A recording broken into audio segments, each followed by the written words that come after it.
김종인 위원장이 예전부터 한동훈 대표에 대해서 유일한 이제 그 국민의힘의 후보가 될 수 있다 네. 이런 얘기를 많이 했는데 네.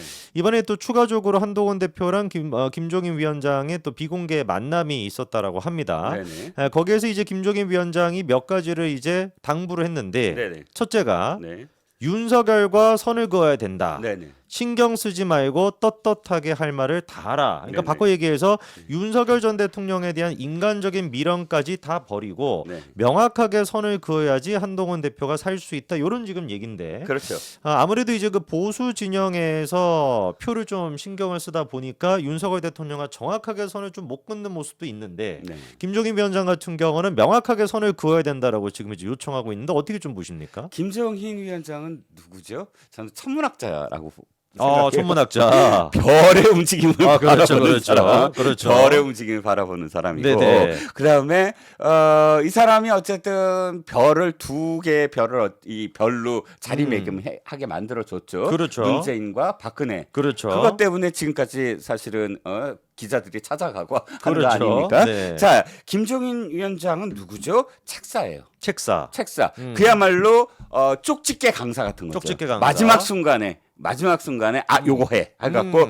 딱 그 들게 하는 또 구원투수 같은 그런 구원투수. 역할을 하는데 그 마지막 순간에 딱 조언하는 게 들어맞았던 게 박근혜와 문재인입니다. 어쨌든 문재인한테는 586들 다 잘라야 된다. 근데 다 자를 수 없으므로 상징적으로 두 사람만 잘라. 그게 이해창하고 이해창. 정청래입니다. 네네. 그러니까 586 정당이라는 걸 다 그 이미지를 없애야 돼. 그래야 당신이 대통령 될 수 있어. 그렇죠. 이게 그 쪽집게 저기 조언이었고 그렇죠. 박근혜한테는 경제민주화. 경제민주화. 그러니까 복지해야 된다. 복지를 이 당에서 끌어들어야만 승리할 수 있다. 해갖고 그 기초연금이라든지 또는 노인연금이라든지 이런 누리복지 뭐 이런 거 있었죠. 이 복지들을 확실하게 민주당의 아젠다를 끌고 오게 만들었던 그랬었죠. 거. 이래서 쪽집게 조언이 됐습니다. 지금 와서 생각해 보니까 그 두 가지가 정말 쪽집게 답변이었습니다. 주요했어요. 민주당 입장에서는 586 청산. 네네. 그리고 또 새누리당 입장에서는 항상 복지는 뭔가 보면은 좌파적 진보 좌파의 이데올로기였는데 이데올로기였어요. 그거를 갖고 와서 일단 승리를 했고 이번에 그러면 김종인 위원장이 쪽집게로 내놓은 거는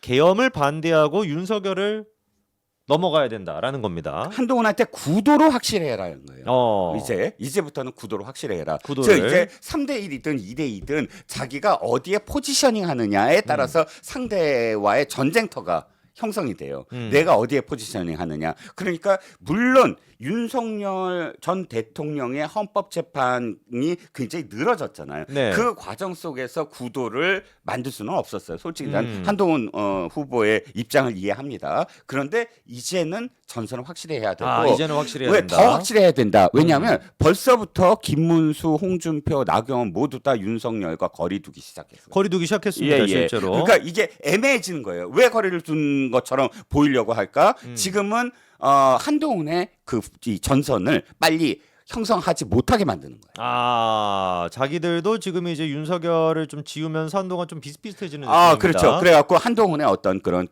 이 중도 이미지를 희석시키려고 하는 거거든요. 근데 김종인 위원장의 어떤 이야기는 당연한 거예요. 구도 딱 만들어라. 그래갖고 내 포지셔닝은 내 영역은 내가 그냥 딱 고착화해라. 즉 윤석열 계엄 잘못됐다. 그럼 국민의힘은 벌써 2번씩이나 탄핵된 정당이다. 그렇죠. 그럼 이 속에서 우리가 계엄을 어떻게 지금 생각해야 되느냐. 그리고 또다시 계엄이라는 거를 국민들이 이 정당은 계엄할 정당이다라고 저쪽에서 공격해 올 건데 지금 당신들처럼 계엄을 찬성했던 사람 또는 탄핵을 반대했던 사람들은 이재명 상대 못한다. 민주당을 상대 못한다. 나야말로 계엄에 반대했고 탄핵에 찬성했다. 그 두 가지는 국민의힘 보수를 지킬 수 있는 사람이다. 그렇게 함으로써 이런 것을 좀 더 확실하게 또 선명하게 이야기해야 된다라는 것이고요. 네. 지금 그래서 어찌됐든 그것 때문은 아니지만 한동훈 후보가 이 말 한 거 당신보다 더 중요한 건 1000만 배 중요한 건 민심이다. 그렇죠. 당신보다 중요한 거는 민심이다라는 얘기를 했죠. 예, 그렇죠. 그러니까 당심은 사실 지키고 싶죠. 하지만 민심은 너 변화해라. 그렇죠. 라는 거잖아요. 그렇죠. 네네. 친윤과 구태는 끊임없이 당심을 왜곡해 왔었고 네. 반대로 한동훈 대표 같은 경우는 민심의 얘기를 항상 얘기하면서 소신과 그다음에 이제 개혁의 목소리를 냈었는데 피디 저희 그 여론조사 한 가지 한번 좀 올려주시겠습니까? 여론조사로 이렇게 한번 그거 말고요. 저희 그 저기 유튜브 채널에 올리는 그 여론조사요. 네, 그 채팅방에 올리는 그 여론조사, 그걸로 뭘 하나 올려주시냐면은 윤석열과 선 긋지 말자 이렇게 해가지고 윤석열과 선을 그어야 된다, 긋지 말아야 된다 요 두 가지로 해가지고 한번 지금 시청하시는 분들이 3,100분 정도가 지금 벌써 보고 계시는데 한번 지금 보고 계시는 분들이 어떤 의견이 있는지 한번 그 여론조사 한번 올려주십시오. 네, 그러면은 윤석열과 선을 긋지 말자 이렇게 이제 두 가지로 지금 올려주셨는데 어떤 결과가 나올지 한번 보겠습니다. 지금 벌써 한 300분 넘게 투표를 하셨습니다. 99%가 손을 긋자라고 지금 얘기를 합니다. 네, 1% 대단히 용기 있는 분입니다. 와, 지금 600분이 넘게 투표를 하셨는데 네네. 99대 1이 나오고 있습니다. 그렇죠. 야, 700분 넘게 지금 하셨는데도 99대 1입니다. 네.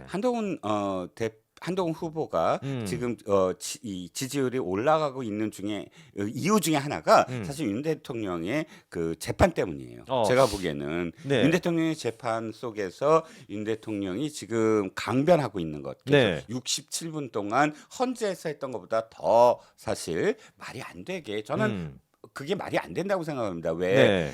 실제로 자기 지시를 받은 부하 군인들이 구속이 됐죠 또. 구속이 돼 있잖아요. 네, 그럼요. 그렇다면 나는 죄가 없고 나는 계엄을 그냥 계몽으로 했는데 구속된 부하들이 구속된 사령관들이 구속된 군인들이 자기네들이 알아서 했다. 이렇게 얘기하는 것은 말이 안 되죠. 사실상 군 통수권자 모든 책임 나한테 있다라고 하는 대통령이 할 말은 아니잖아요. 네. 근데 이걸 또다시 67분 강변을 함으로써 사실 그쪽을 편들었던 나경원 또는 김문수조차도 거리를 두게 만들었거든요. 거리를 두고 있죠, 그렇죠. 그런데 그런 어떤 상황들이 한동훈 후보에게 그러니까 한동훈 후보가 맞았구나라고 생각이 들게 만드는 사실 그런 과정들이죠. 그렇습니다. 그래서 지금 벌써 1,200분 여론조사 끝내주셔도 될 것 같습니다.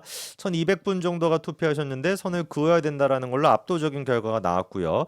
이번에 지금 김종인 위원장이 했던 얘기를 몇 가지를 좀 짚어보면은 한덕수 총리에 대해서 이렇게 일단 평가했습니다. 한 총리야말로 계엄 사태의 직접적 당사자 아니냐. 대통령의 파면 선고를 받은 상황에서 무슨 면목으로 한 총리가 대통령 선거에 출마할 수 있겠는가. 나와서도 안 되고 나와도 되지도 않는다. 대통령 감으로는 맞지 않는 사람. 이렇게 좀 야박한 평가가 나왔고요.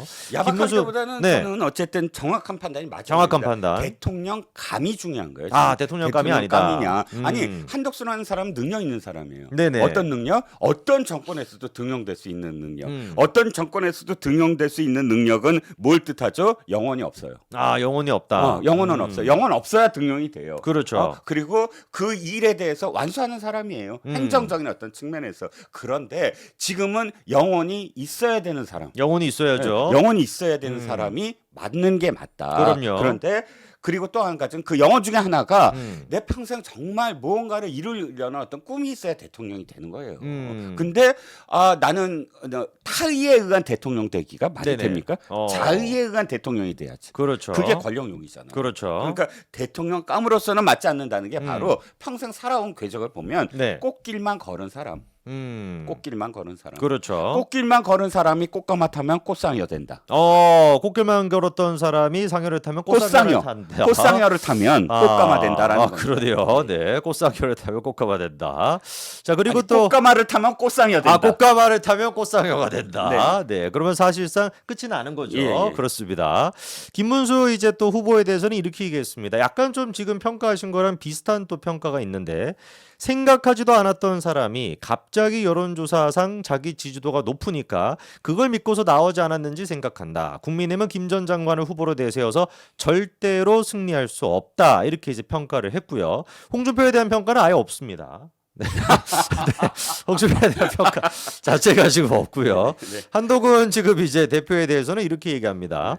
개인적으로 보기에 국민의힘에서 대통령 후보로 명분을 내세울 수 있는 유일한 사람은 한 전 대표다. 네. 한 전 대표를 두고 배신자라고 낙인을 찍었는데 그건 윤석열 전 대통령의 책임이다.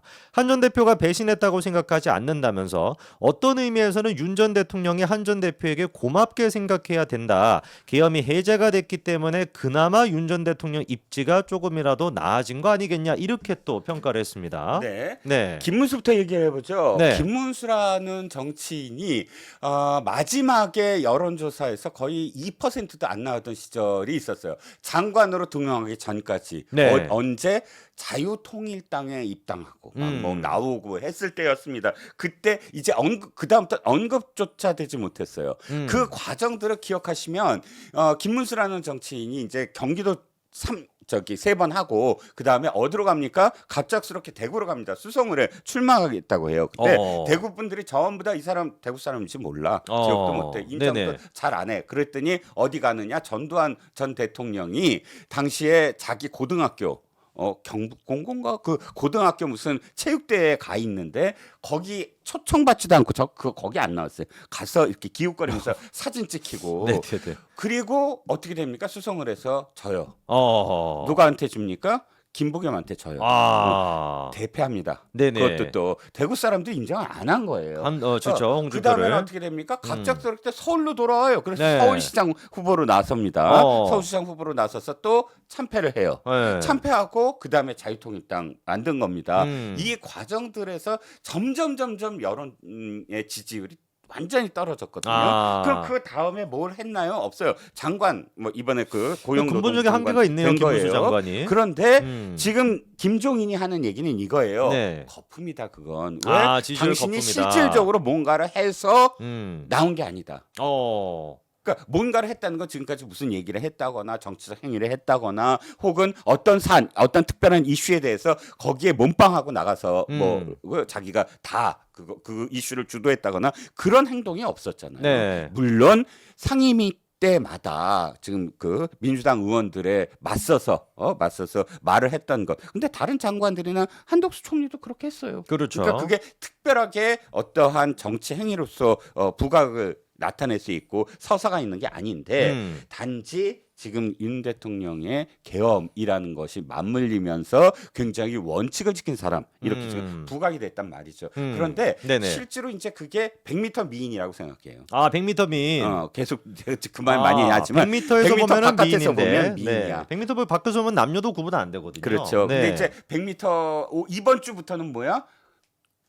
시작됐잖아요. 경주 맞아 이제. 네. 그러니까 후보자 토론도 해야 되죠. 그럼요. 여러 가지 어떤 행위 과정들이 있잖아요. 그 과정 속에서 100m가 아니라 이제 0.5cm로 들여다볼 수 있는 디지털 화면이니까 화면에서 쫙 보시면 다 보이죠, 솜털, 모공까지 보이잖아요. 4K거든요, 요즘. 네, 네, 그렇습니다. 자, 그래서 이제 김종인 위원장의 얘기를 저희가 한번 쭉 한번 정리를 해봤고요.